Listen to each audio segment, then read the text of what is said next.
But honestly, leaving the country felt like the point of no return. But once you leave, you don't know when you will get back and if you will ever get back.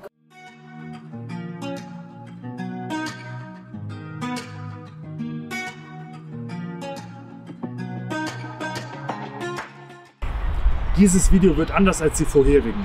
Ich treffe Alistair, ein Mädchen, das ich vor einiger Zeit über einen Film-Discord-Channel kennengelernt habe. Zusammen wollten wir einen Film über die damaligen Probleme, also Corona, Lockdown, Quarantäne und aber auch die Gemeinsamkeiten von Deutschland und der Ukraine machen. Doch aus zeitlichen Gründen wurde dieser Film leider nie fertig. Hier jedoch ein paar Ausschnitte davon.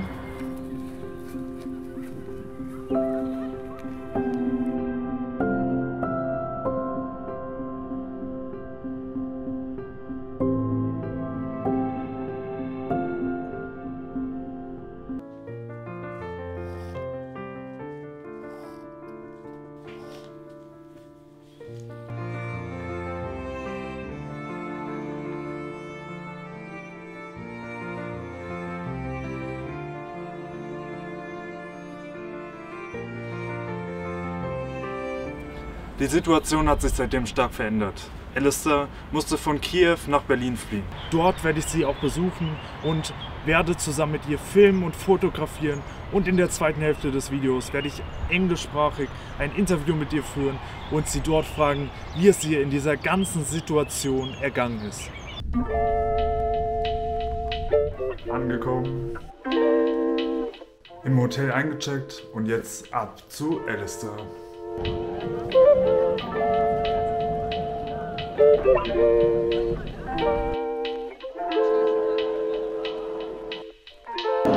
Say hi.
So, jetzt müssen wir uns aber beeilen, weil die Wetter-App sagt an, dass es in einer Stunde schneien soll. Das wäre für die Drohne natürlich nicht so geil.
das ist voll. Bevor das Interview jetzt beginnt, nochmal ein, zwei Worte. Wir haben das Interview in einem Café gedreht, also verzeiht mir die Hintergrundgeräusche und verzeiht mir auch, dass die Kameraeinstellung am Anfang so komisch aussieht. Das liegt daran, dass ich kein Stativ dabei hatte und die Kamera während der Aufnahme am Anfang runtergerutscht ist, aber ich hab's in der Mitte gemerkt und gefixt und jetzt zu Alistair. Hey, who are you? My name is Nastya. I'm from Ukraine, from Kiev. I came here about 8 months ago because of the war, but I still continue to study. I study in the IT sphere. Isn't your name Alistair? It's a nickname. So you It's Anastasia. So it's like Anastasia or Anastasia. And Alistair was a nickname for the internet, for the English part of the internet. How was it for you to leave the Ukraine? Honestly, my parents didn't want to leave the Ukraine because we thought it might go over and traveling seemed more dangerous than staying. But then, a week into the war, it was the 6th day, my parents packed the things in 1 hour and left for the western part of Ukraine.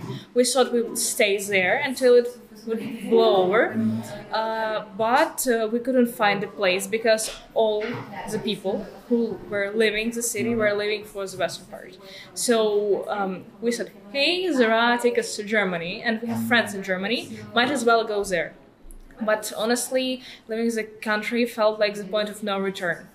Because while you are staying here, you think, well, nothing will change that catastrophically. But once you leave, you don't know when you will get back and if you will ever get back. Do you had any problems with the traffic? Yes, because we didn't have a lot of problems with traffic. We had some difficulties getting the gas while we were on the road because everyone was getting the gas. Yes, this one, and on the border, some people had to stay there in the traffic jams for 3 days in a row because traffic was really heavy. And we just stayed there for like 9 hours, and it was during the night, so we got lucky, I would say. So have you seen people cry?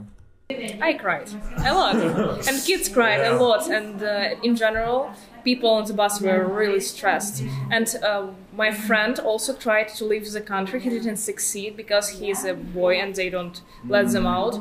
But when I was talking to him, he was very stressed. His parents were really stressed, and the people around them were really agitated. So it's a hard thing, leaving everything behind. How were the last weeks in Berlin? I like it here. I like the atmosphere of the city. It's strange, it's new, it's foreign. I don't know the language, but on the other hand, it doesn't feel bad. I like the architecture for now. I like the feeling when I go out to the streets. I like the atmosphere, and I am excited about exploring it in the future. And I think even staying here wouldn't be so bad.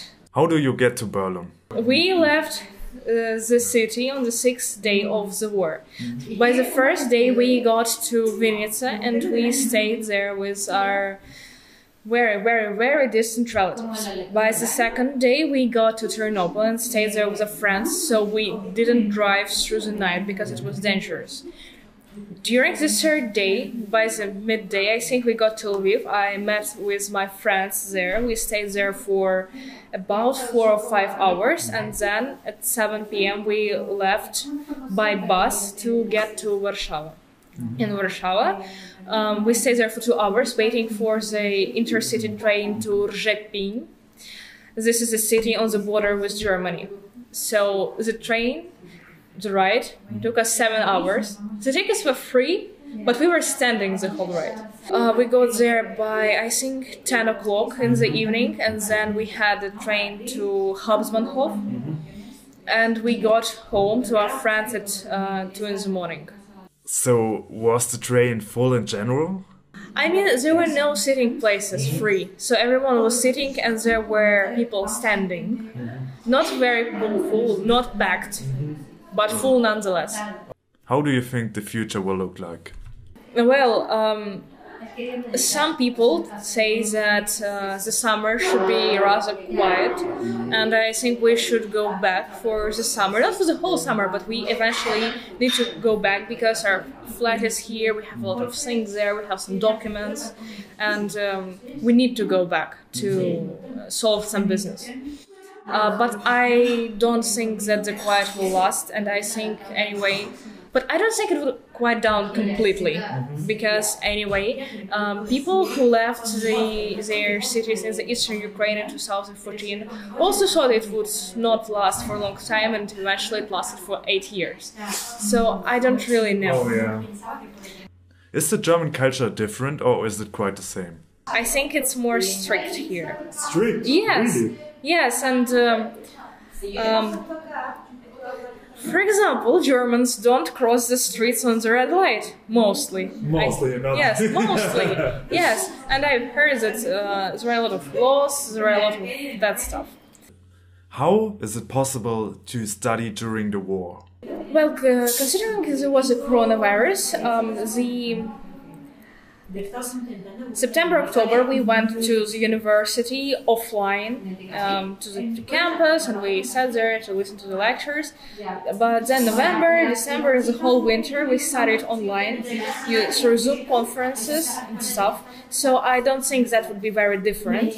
Just being in another country with maybe a bit of time shift. That's it. It would be almost the same for me. So I don't think it would be difficult or different. Do you have news media by the Ukraine?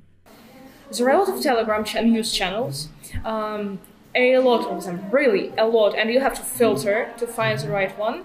I follow 2 or 3. I used to follow like 7 when I stayed there because I was keen on monitoring all the news that appeared. But now I mainly monitor Kiev because it's my city, and Lviv because my friends stay there. What do you think about the ghost of Kiev? Привид Києва. Yes, the ghost of Kiev. Yeah, the ghost of Kiev. A small hero, and we all followed him, and in our media there is hype around his figure, and I think that it's good that such people exist because they lift the spirits of ordinary people, that they have someone to believe in.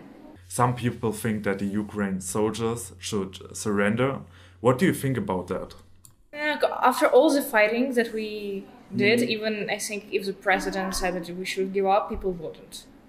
Because the conflict has been going on for a rather long time, and people just wouldn't let it go easily, and they wouldn't let it go. So I don't think it is possible, even if there was a order from up there. Do you have any solution for that in mind? Honestly, I don't know, because there are meetings between the government officials, but they give no result in the end. So realistically, yet I don't know if there is a solution, because the situation can change drastically in a day if they just drop bombs on all over Ukraine. What's your opinion about the political meetings like the G7? No idea. I don't really get into the core of the politics nowadays. I just follow the news, like, is my house standing or not? Because is there a possibility to see that? To see, I don't know, like webcams or something. We have a group of people at our house that still stays there, and every day like, hey, we're still standing, we're still holding. And in general, there are news about the districts and the streets that were under attack, and I'm just monitoring if it's close or not. What is the best way for Germans to help? I think that it's financial help, it's humanitarian help, because there are a lot of people who left their house basically in their pants and even without documents. I know a person who lived in Irpin, the city that is now basically turned down, and we talked to him a week ago, and he was like, I was sleeping and I left my house in just my pants and a t-shirt, even without any documents, and my son left home with like a scan of a passport, and that's it. So a lot of people are in difficult situations. So I would say helping people financially, and maybe sending some things there and helping people who are already in Germany. I wouldn't say anything about Red Cross because it's shady now, and I wouldn't say anything about big organizations. Red Cross, it's shady now. I heard the news that shady. There are news that they help to deport people from Lugansk to Russia, to Rostov. So like forcibly deport their Ukrainians to Russia. Yeah, so I wouldn't say anything about big organizations, but just find volunteers, talk to them, and help volunteers, not their organization. Like help people you know. Like talk to people and ask what they need. That stuff. Das war das Interview mit Alistair. In der Videobeschreibung findet ihr nochmal die Links zu ihr. Und lasst uns auch in diesen schwierigen Zeiten nicht die Menschlichkeit verlieren. Peace.